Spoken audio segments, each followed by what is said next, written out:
Well, for more on this, Angela Diffley, our international affairs editor, joins us in the studio. Hello to you, Angela. Just in terms of the situation today and what it looks like at the end of these consultations. Yeah, it looks very much as though the three, if you like, centrist parties, because it's the two extreme blocs that are the biggest now in France, but Emmanuel Macron's own Renaissance Party and the mainstream right and the mainstream left, all of them have looked into the abyss and are terrified of the idea of a dissolution of Parliament. And at the beginning of yesterday and the beginning of today, there was a sort of desperate, can we avoid this? Can we in any way move and compromise to stop a dissolution? But at the, halfway through the second day, it looks just as confused and little appears to have been achieved. We saw there in that package.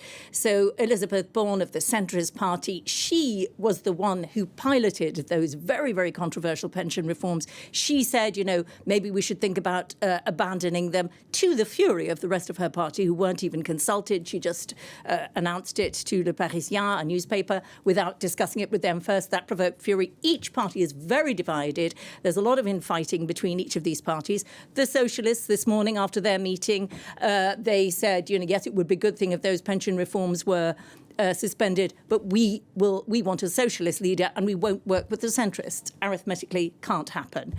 The mainstream right, Les Républicains, once the idea of pension reform being abandoned was evoked, they immediately said that's a red line for us. Again, infighting with their own party over that.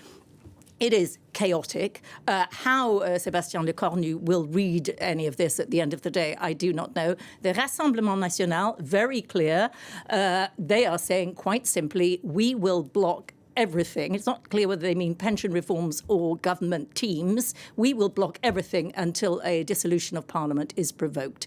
And the far left still calling for Macron to resign.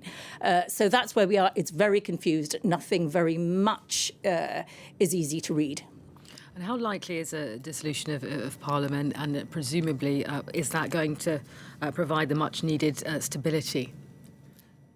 A dissolution of Parliament is very likely. Now, the options appear to be exhausted. Even if a new Prime Minister is appointed, they will soon be toppled. It looks that way. The arithmetic simply isn't there. That's what looks as though it's going to happen. Then, if there is a dissolution of Parliament, there's no guarantee that another hung Parliament might not emerge from it, which would absolutely not deliver stability if you had, again, three roughly equal blocs. So it's very, very unclear.